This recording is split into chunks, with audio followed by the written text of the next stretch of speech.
Hi there, welcome. Thank you for joining me for this workshop today. We're going to start in just about 10 minutes here, and that'll give folks a chance to come on live. If you're watching the replay, you may wish to forward about 10 minutes till we get started. So this is just the intro, and it helps people find it. And, sometimes it's a little tricky with the tech. I was just having last minute panics actually because the PowerPoint I was trying to show is too big or something. I don't know. Anyway, I think I figured it out. Hopefully I'll show the PowerPoint and not have to just kind of wing it. Just want to get a sip of tea there so I'm not too croaky this morning. The allergies have been kicking up here in Nashville. Welcome. It's so nice to have you here. If you're here, please leave a comment. And also, one of the reasons we wanted to do this on YouTube is because I haven't used YouTube much. It's kind of fun to try some different platforms. So we're using YouTube now a little bit more. And I actually live stream every Wednesday at about, it's usually around 11. Sometimes it's a little earlier, sometimes a little later, but usually around that time, Wednesday mornings, I live stream to YouTube and also to Facebook. Hey, if you're here, can you just leave a comment that just lets me know that you're here? And also if you have anything you want to share or anything you want to make sure that I cover in this. I'm just checking right now to make sure my audio and video are all happening. It looks like everything's happening properly, but you can always leave me a note if it's not. Good to know. Good to have some help if it's not happening properly. So I was mentioning that on Wednesdays, I often do live streams with just like little tidbits about yoga practice. Oh, I see somebody's in and said, hi, you're from hi from Scotland, Yvonne. Nice to have you here. And I hope you can hear everything. Just let me know if there's any problem with the tech. I appreciate that. So anyway, on Wednesdays, I live stream like around 10:30 or 11 a.m. Eastern time, and you like with just little tips and stuff about yoga and teaching yoga and practicing yoga, and on Wednesdays at 9:30 Eastern time every week, well, at least every week of the 4 Wednesdays a month, the fifth Wednesday, which comes occasionally, I don't live stream, but anyway, I teach live classes actually, and it's called the Subtle Yoga Resilience Society, and you can find out more about that on our website. And you're always welcome to reach out to us, support@subtleyoga.com. Happy to help. Hi there, Elaine. Nice to see that you're here from Richmond. Welcome. If you're on live, great. Nice to have you here. If you're watching the replay, you may want to forward just a couple of minutes, maybe about 7 minutes or so till when we get started. This workshop's pretty short. It's 45 minutes. Hopefully I can get everything in 45. I'm planning on it being 45 minutes or less. And if it turns out to be a little bit longer, I apologize.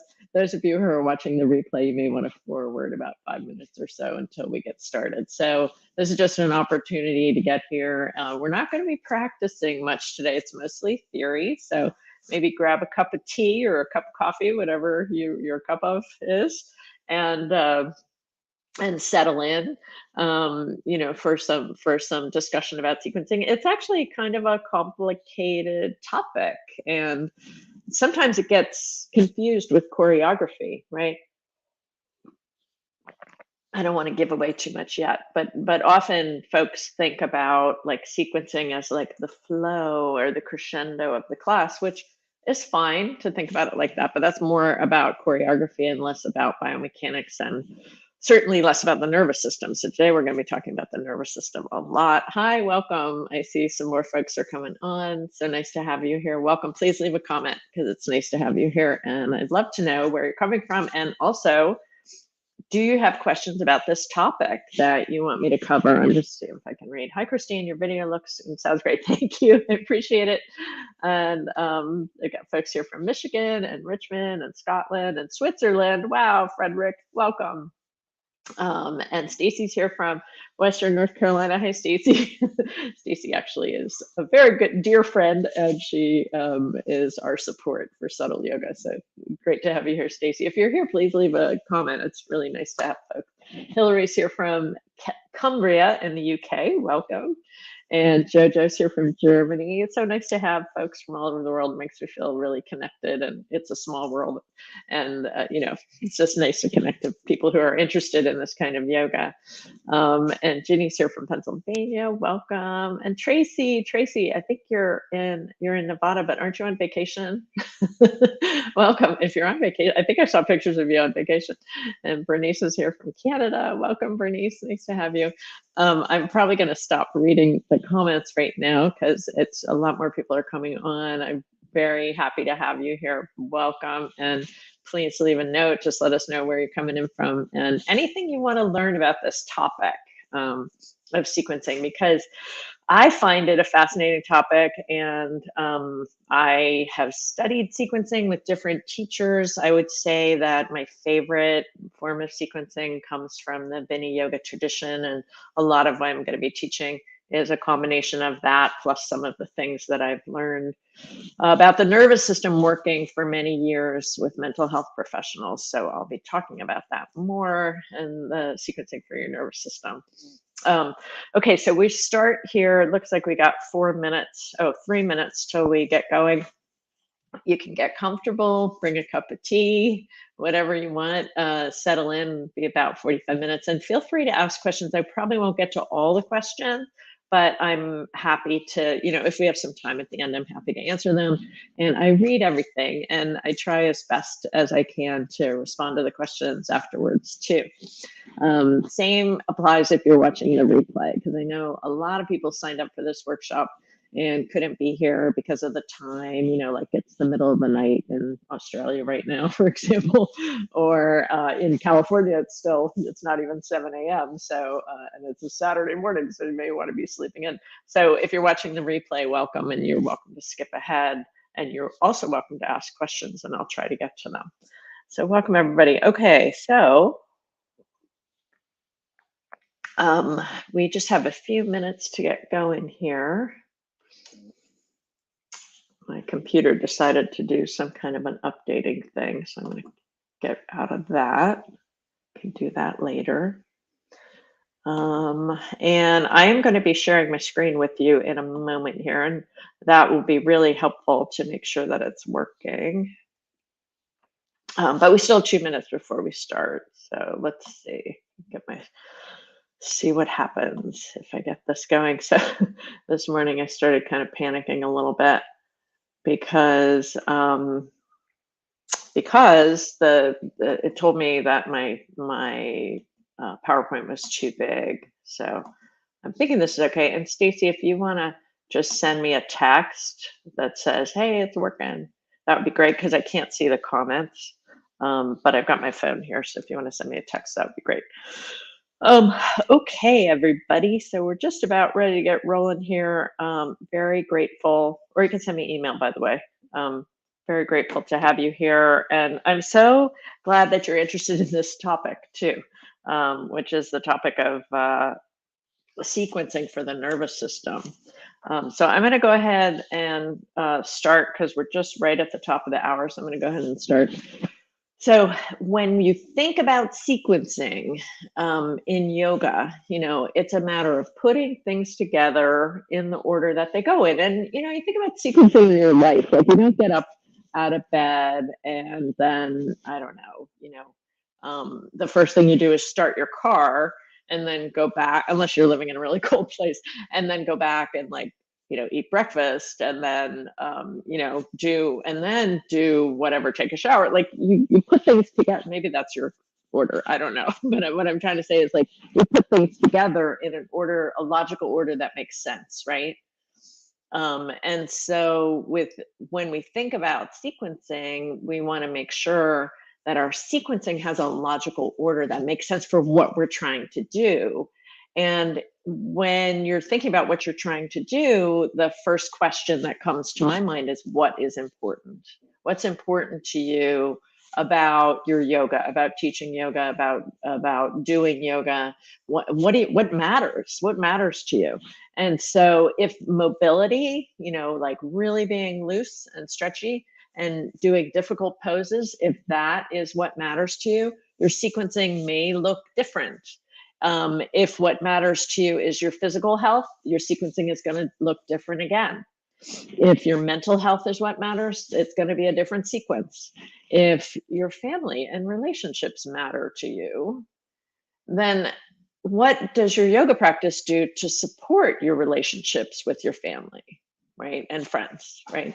So that's an interesting, that's a kind of a bigger question, but it's an important one. You're not going to do certain kind of practices like if I didn't have a family, I might be the kind of person who wants to practice longer, or dedicate my life to different things. But because that's one of my priorities, my practice is going to look a certain way, so that my relationships, so that it supports my relationships. And really, like, that's important to me. And then career, what about career? What about finances? Are those sorts of things important to you? And then it makes you, like, when you start to identify the things that are important to you in your life, then you can make choices about what you want to do with your yoga practice. So the question is, how does your yoga practice support the things that are important to you? How does your yoga practice support the things that are important to you? Because it's going to look different depending on what's relevant, what's important. If doing really difficult poses is important to you, that's what your sequencing is going to be based on that. I think what's kind of been unfortunate in the yoga world is that that's all the 99% of sequencing that's taught out there, maybe 95%. I don't need to be too over the top. Let me just say, a lot of the sequencing that is taught out there, has to do with, doing difficult poses and being really mobile. And that's one area of our lives, but it's not the only area of our lives. And my suggestion would be that yoga can support us in many areas of our life if we're willing to go deeper. So, if physical accomplishment is your primary goal, if doing poses like this is your primary goal, that's going to be a different sequence, right? And then the question is a balanced mind important to you? And is it more important to you than doing those physical accomplishment? Now, for some people there's crossover, so, and I'm not going to object to that in any way. And then for many people there's accessibility, because this kind of a pose, it's just not possible for the majority of the population. Between 4 and 13% of the population is hypermobile, and they're all yoga teachers, and that's a problem, because then you've got the 86 to whatever 90. I'm sorry, I'm getting my math wrong. 86 to whatever, or 87 to 96% of the population is not hypermobile. Are they still allowed to do yoga? And can yoga still benefit them? And what's the goal in this case? What's the goal in this case too? Because we know that hypermobility is very much associated with anxiety, and with gut problems. Not always, but it's vata. It's a vata imbalance, if you know some stuff about Ayurveda. So that's a question. Is this the primary goal for sustainability in your life? If you're a dancer, if you're an acrobat, then it might be the primary goal, right? And if you're not that kind of a person, the primary goal may be to have a balanced mind. And that's why I want to talk about sequencing for the nervous system today, because in this world of insanity that we're currently living in, where there's so much uncertainty and so much craziness going on, not to mention violence, war, all this stuff that's happening right now, a balanced nervous system is quite important for many people. I'm not going to make the assumption that for everybody, but because a balanced nervous system is going to translate into a balanced mind and a capacity to meet challenges head on. And yoga offers us an opportunity to do that if we understand how to sequence. And sequencing is an art and a science. It's not something you just get really super quick. It's something that you learn over time and requires some training and some study. There's different, sequencing for the nervous system is going to be different than sequencing for physical accomplishment. And it may support goals like better health, because when your nervous system is healthy, the other physiologic systems can be healthier. Less pain. We know that chronic pain is associated with a hyperarousal of the nervous system. We'll talk about that more. We'll talk about the nervous system more, not so much more about pain today. That's a topic that is very close to my heart. I just have been working with the Integrative Health Policy Consortium. I'm a board member and I represent the yoga profession, and we're working on helping to develop the chronic pain guidelines, actually, that are coming out from the Centers for Disease Control. Like pain is a huge issue in our cultures, and so if yoga can help us to regulate the nervous system and to mitigate some of that pain, that's a very valid goal, a very important goal in terms of our own personal health, but also public health. Is a goal about having better relationships. Yesterday, I was, okay, I'm just going to admit it. I was watching YouTube. I needed to do something mind numbing, and I tuned into the hearings about Johnny Depp. And so he's going through this big lawsuit right now, I guess, with his former partner. I really don't know all the details, but I wanted just kind of like have a little window into what all the hype was about. So I watched a little bit of the YouTube, and I was like, oh, so sad to have your dirty laundry aired in public like that. And so sad to, not have the tools that you need to improve your relationship. Of course, those tools come from self-development work, and really important to use therapy, of course. And when you have a better regulated nervous system, you can deal with other people's stuff better as well, right? So relationships is certainly an important goal for many of us, and learning sequencing for the nervous system to be able to self-regulate is important for supporting that goal. And then, of course, better sleep. We live in a highly sleep-deprived world as well, so improving sleep is a goal for many people. And then clarity of mind to make better decisions about things like your career and things like your finances, and not making impulsive decisions about things, but being able to really think clearly about what's important to you, what you need in your life, what you kind of decisions you have to make for your, for work, for life in general.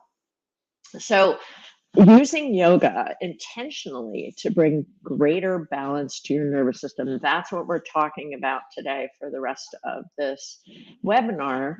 And the key here, the formula here, is understanding how to put together poses with breath in the right sequence. That's where we make change and possibly even transformation.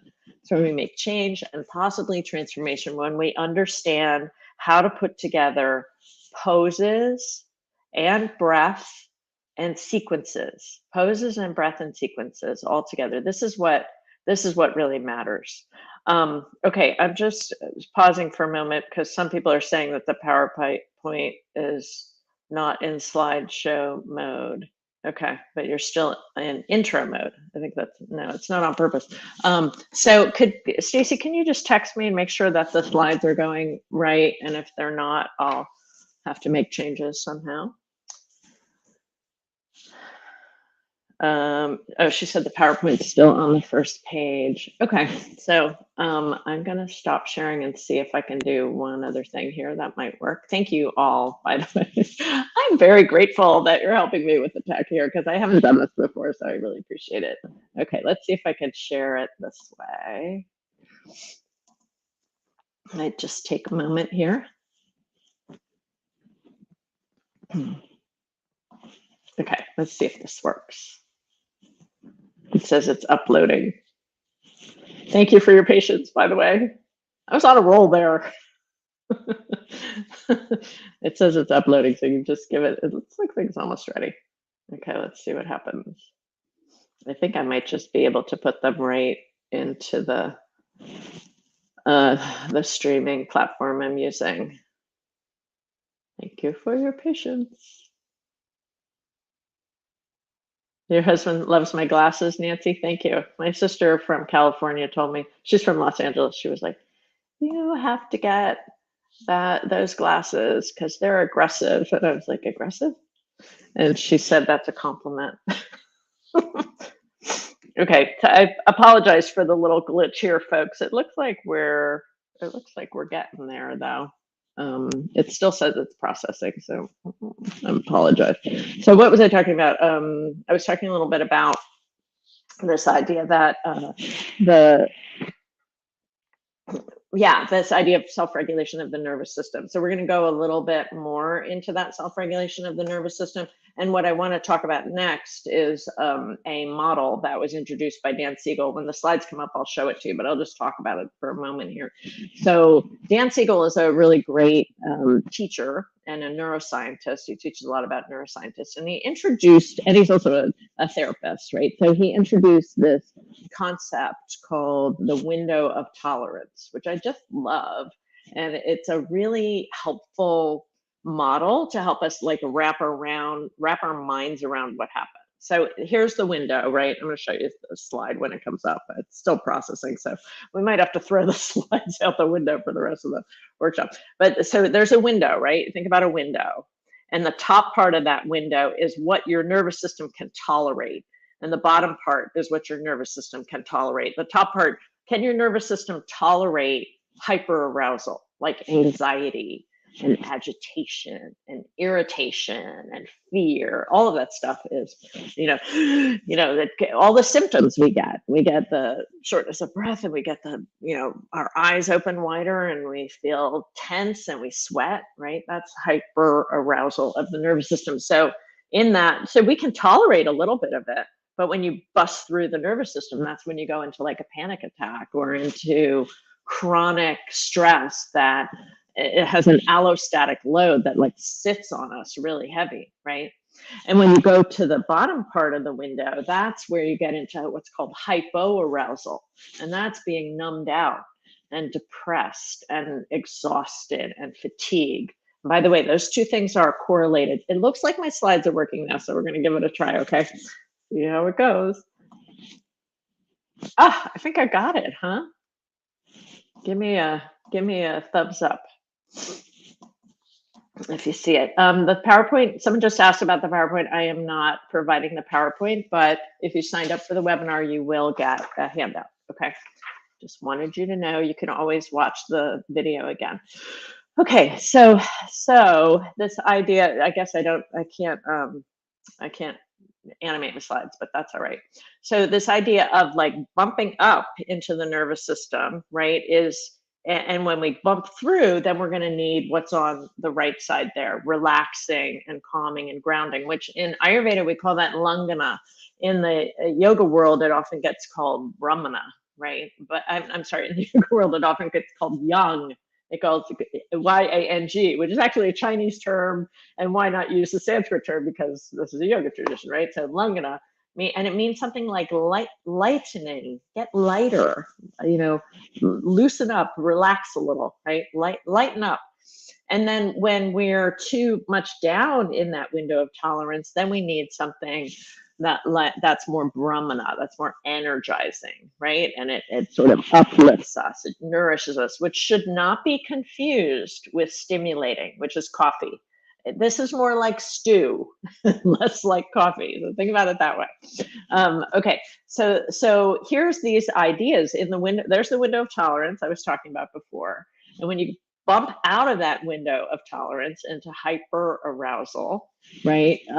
That's when we need Lengthen practices, and we need a strategy for Lengthen. It's not as simple as put your legs up the wall. Oh, you're stressed out, go put your legs up the wall, go do Shavasana. It's not that simple. Many times the nervous system will not respond to that, and it will actually make you feel worse, right? Whereas when you go into hypoarousal, this is when we need Brahmana, we need nourishing, we need to help activate the nervous system. And let me tell you what the research says, which is that hyperarousal of the nervous system is what leads to hypoarousal, right? And doesn't this make sense? Like here you are in your life and you got this stressor and somebody dies and you have to work 2 jobs and then you've got a divorce and then you lose your job, like on and on and on, the things that happen in our lives, right? We all are dealing with all of that stuff all the time.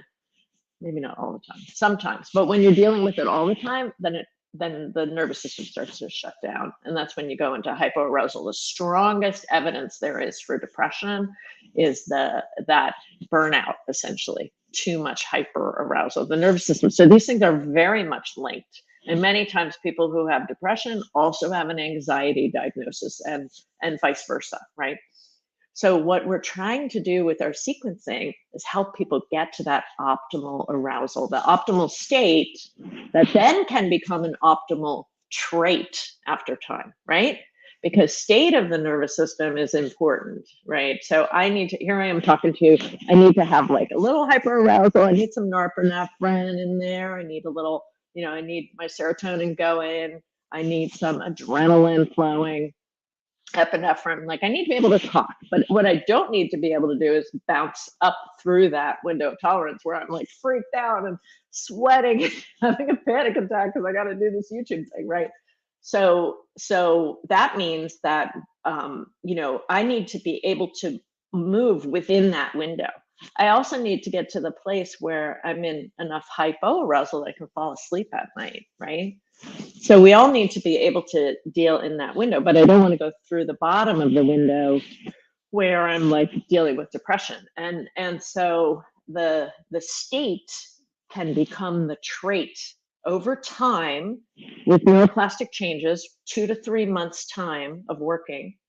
We start to make changes. Patanjali said that thousands of years ago.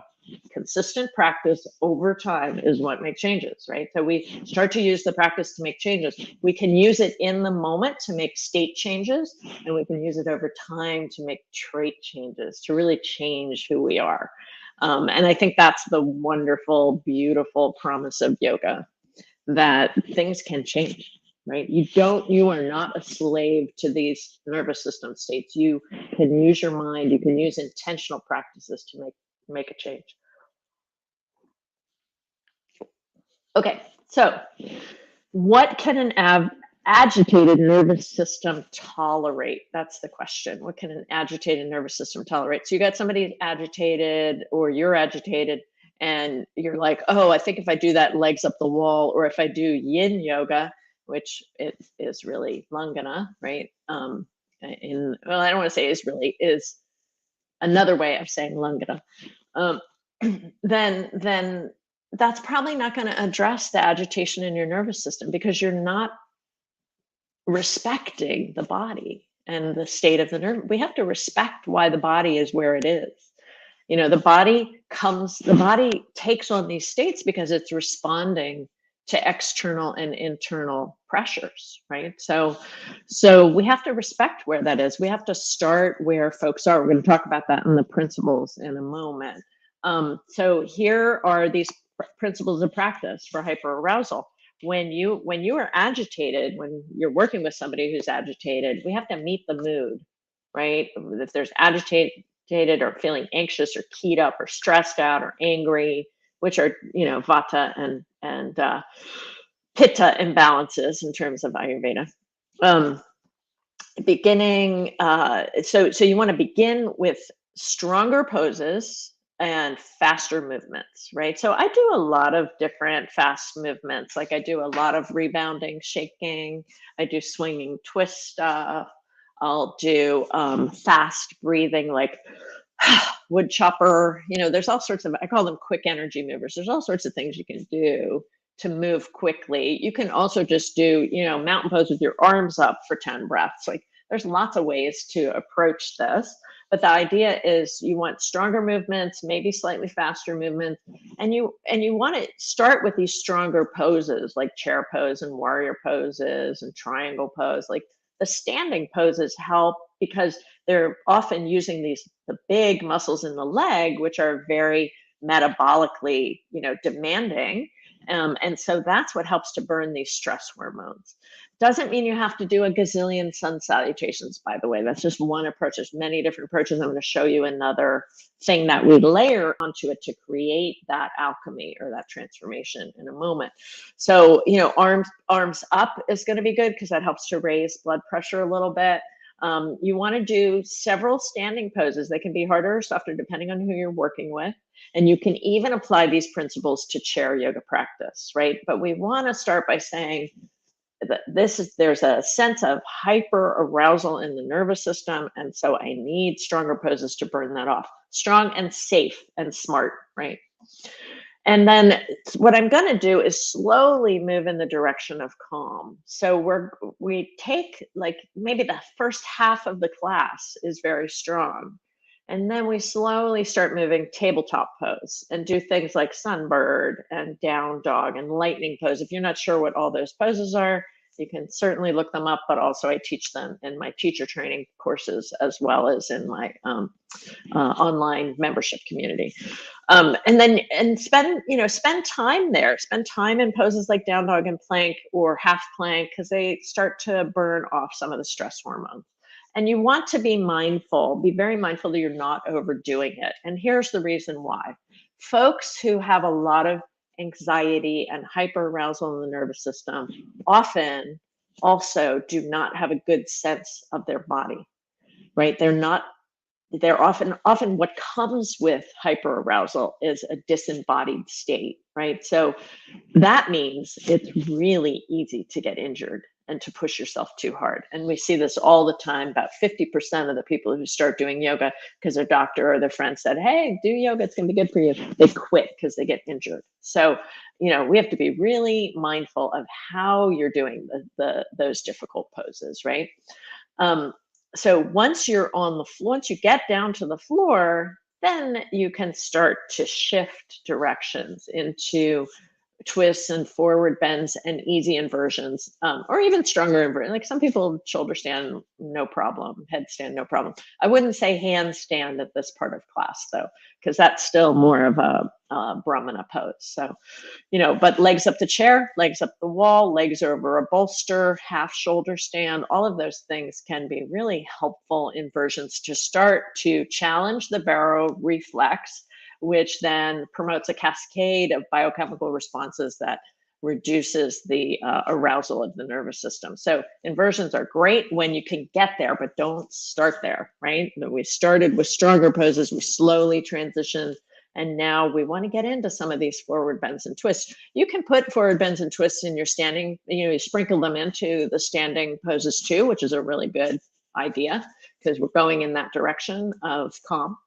But eventually we want to get to the juicy poses for the nervous system, which are supine twists and forward bends with long exhales. So supine forward bend would mean like your knees towards your chest. Also, you can do some seated forward bends. It takes a little while to get there in terms of the biomechanics of the sequence, so people don't hurt their low backs. But eventually those are really important poses to get to. And here's what catalyzes it. Longer exhales. I'm going to talk about that more in a moment, but we want to get to the place where we can help people with the exhales. Now, a couple caveats here, which is that a lot of people with anxiety, the last thing they want to do is think about their breath, because thinking about the breath makes it worse, right? So that has to be a check-in thing. If you're talking about yourself, you check in with yourself and make sure that you're doing it, make sure that these exhales are feeling okay and they're not making you feel more hyper aroused, right? Or more agitated. So eventually we want to get there, but it may not be the first thing out of the gate. I spent many years working in healthcare facilities. I've worked in nursing homes and assisted living, and I've worked in intensive outpatient and partial hospitalization programs for folks in recovery from drugs and alcohol. And one of the things I've learned is that, the breath is something that I proceed really slowly with, because not everybody's ready to really go in, really start manipulating the breath. And when people are ready for it, it is the most powerful way to catalyze asana practice for sure. So, and you want to guide Shavasana mindfully and calmly with just enough cues, and don't overdo it, because oftentimes folks who have that state of anxiety, they need a little bit of your voice to help them what's called co-regulate. Keep that co-regulation, or you support the person in their regulation of the nervous system. And then we want to emphasize the exhale. and which I've just been talking about. I mean, you have to understand how to use the exhale to reduce hyperarousal in the nervous system. This is really important. So here's one, there's many ways to do this, but one simple trick, one simple way is to just lengthen the exhale by 1 count per round. You know, I teach in a dynamic manner. And what I mean by that is that we repeat poses. So like this pose that she's showing here, I would have the knee up, and then exhale down, inhale back up, exhale down, inhale back up. And each time I exhale, I'm going to add another count to the exhale. And maybe do that 4 or 6 times. And then you would stay in the pose. And as you stay in the pose, you can do the same thing. Or another thing you can do is that second bullet, or that last bullet point here, is lengthen the suspension. So suspension means when there's a pause after your exhale. So you could pause, you know, like if you're staying in the pose, 1 count, and then next exhale 2 counts, and then next exhale 3 counts, and then 4. And typically 4 counts is maximum for a group class. With individuals, it's much different, but with a group, that's about the maximum that I teach. The same thing with the exhale. Maximum in a group class is 10. Like I usually don't even go there. I mean, I usually go to like 8, but some people can do 10. So you have to give people lots of options. You have to let them know that it's their breathing that matters, and they want to breathe, you know, along with. They want to breathe in their own pace, not with you. At the end of this PowerPoint, by the way, I'm going to talk a little bit about a training program that I have where you can go a lot deeper into sequencing. So I really appreciate if you stay till the end. What can an exhausted nervous system tolerate? We just talked about what a revved up nervous system can tolerate, but what can an exhausted nervous system tolerate? You know, an exhausted nervous, so you're feeling tired and you're like, you want to go to yoga, but you're like, I'm just going to go back to bed because I'm too exhausted. And one of the reasons might be because you can't face the idea that you have to do, you know, 20 sun salutations in that class. So it's, you know, we want to think about like, what do you need when you're exhausted? It might not be just push yourself really hard. That's what we learn in our culture. Just keep pushing your body until it breaks, right? But maybe there's another way we can approach it that's going to be more beneficial to your body, right? And so that way is to start with this principles of practice for hyperarousal, which is meet the mood, right? If somebody's exhausted and burned out and fatigued and depressed, I want to start them in Shavasana. You know, I want to start them with very small, simple movements. I don't want to ask too much. I'll tell you about one client I had who had severe depression and many other chronic health problems as well. And she basically was in bed. And when I would go to her house and help her with yoga, and when I would see her, we would always start with just, what can you do in bed? Like, can you do some joint rotations of your wrists and your ankles? Can you start to deepen your breath? Like that was it for her. That's what she could do. She's doing great now. She's out of bed. She's much better. She's used many different things to help her health improve. But one of her, and she says it again and again, the one thing that really helped her was working with me, doing this, you know, slow, mindful yoga practice, and not having people expect her to just jump into, you know, these sun salutations. Like that, it's just not appropriate for lots of people with chronic health conditions. So we want small, simple movements. You want to include some simple forward bends in the beginning because that's the direction of the nervous system, right? And then we start to use contralateral and cross-lateral movements. So what does this mean? So contralateral means, and bilateral too. Opposite hand is or foot is bilateral. When I do my opposite hand, when I do one hand and my other foot, the opposite foot, that's called contralateral. So if I extend my right arm and I extend my left leg, like say in tiger stretch, right? That's a contralateral movement. And then you're going to do it the other way, right? And contralateral movements and cross-lateral, where you go across the midline like a twist, and there's lots of other ways that we do that. It is going to be helpful for the brain in terms of coordinating the function of the hemispheres. And so you have these neurons, and then you have axons, which are the white matter of the neuron, and they, some of them cross over what's called the corpus callosum, which is that structure of the brain that helps the hemispheres communicate. And what we see in folks with depression and the MRIs with folks with depression is that there's often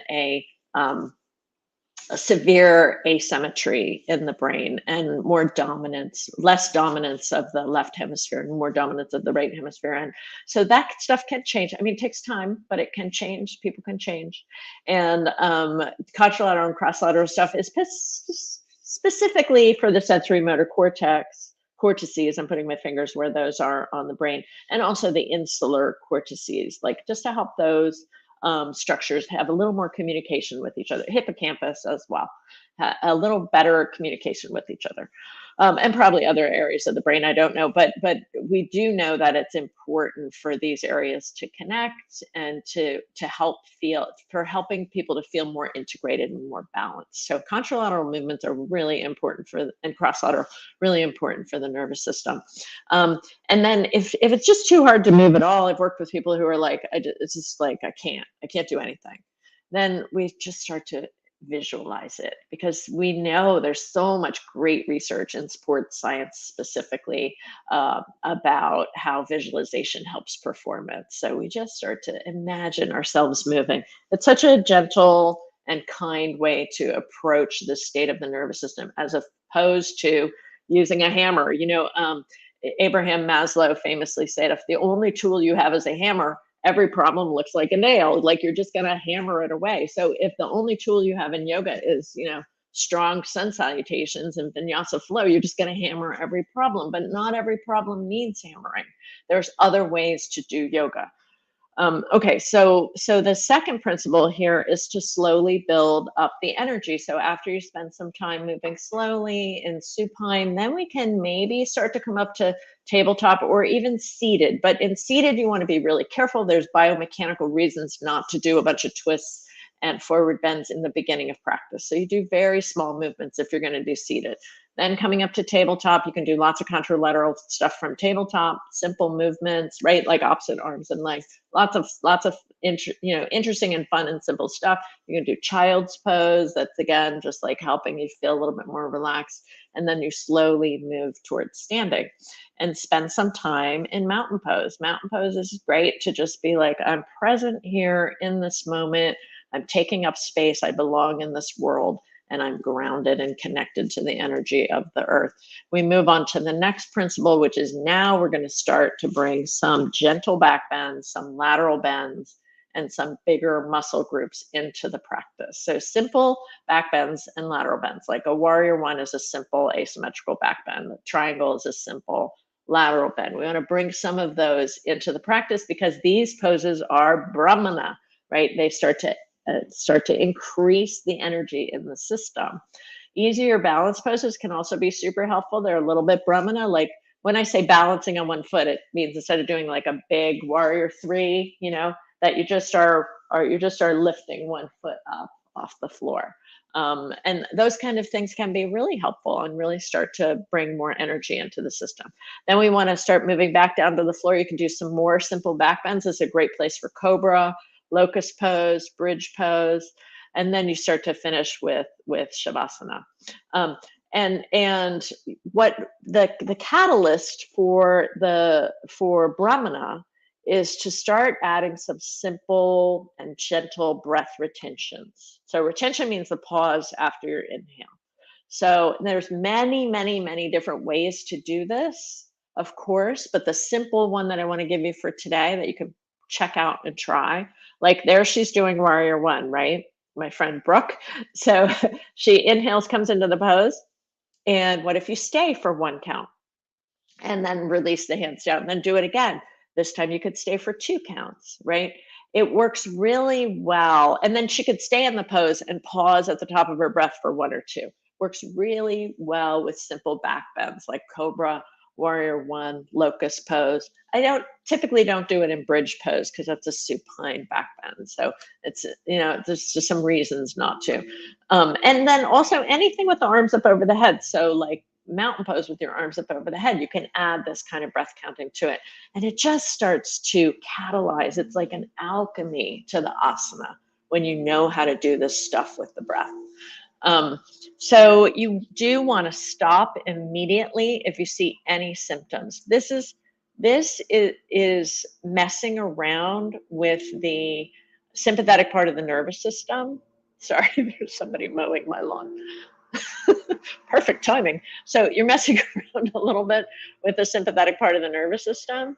So you have to be very careful because what it can do is push the heart. And so if you see any symptoms, dizziness, lightheadedness, shortness of breath, it means you're pushing. And that's the number one rule of working with the nervous system is don't push your breath. Like use your breath, but don't push it. Okay, so the other hugely important piece here is interoceptive awareness, which is how does my body feel? How am I feeling in this moment in my body? And interoceptive awareness is a key practice. I mean, it is the essential practice for supporting the nervous system, along with breath and awareness. Dan Siegel talks about 4 things that create neuroplastic changes, which include the biggest one is awareness, right? But then also the passion, you're interested in doing stuff, you're repeating things, repetition is important, and then a little bit of novelty to spice it up.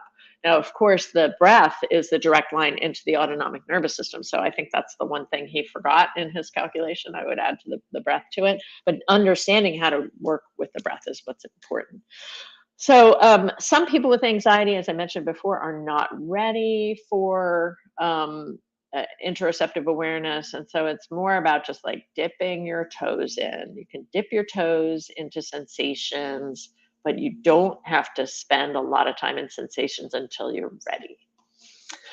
If you would like to dive deeper into sequencing, I want to invite you to check out my course. I put the link in the description of this video.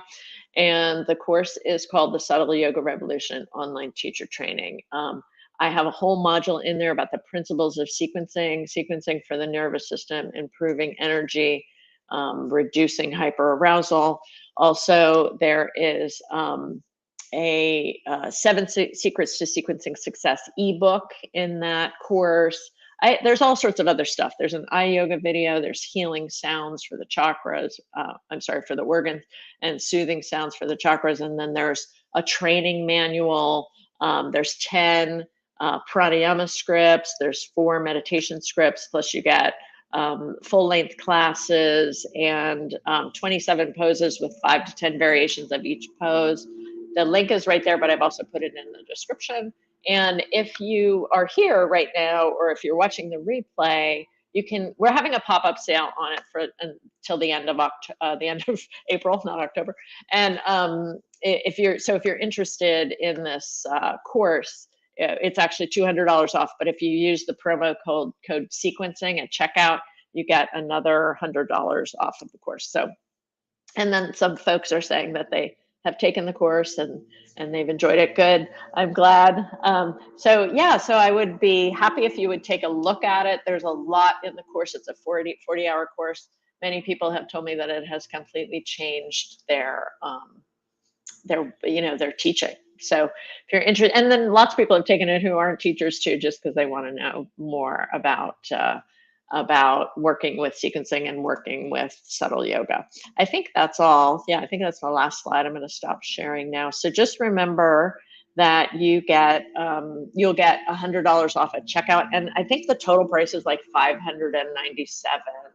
right now.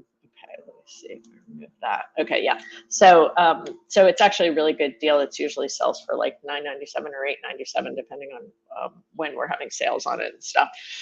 So anyway, thank you so much for being here. I hope that this workshop has been helpful for you. There's a handout that we are going to be sending you, sequencing for the nervous system, with a bunch of the tips that I just described. Some for more Brahmana, right? Which a lot of people in the yoga world call yang, but the Sanskrit term for it is Brahmana, more energizing, more nourishing. And then the other side is tips for Langana, more grounding. And I do want to say that like sequencing is an art and a science. I feel like I still am studying it. Like I feel like I've been studying it for, I don't know, maybe close to 15 years, but I feel like there's still so much more to understand. And there's so many ways to put everything together. When you understand the breath and the movement and the order of the postures and then how to bring pranayama in as well, it really creates this incredible alchemy. And many of you I know have been working with me in the Resilience Society or in the teacher training program, and have told me that it's changed your practice and your life and your students' lives if you're teachers. So I would love those of you who haven't checked it out, please check it out. So I think that's all for now. Wow, I actually finished early. I can't even believe it. That's rare. I hope that it's been helpful for you. If you could leave a comment, just let me know how the workshop went for you. I'd love to hear more. I do answer the comments. You can also join Subtle Yoga Community over on Facebook. We have a really great group over there, and lots of questions and lots of great people doing great things there. So I would love you to join that if you're on Facebook.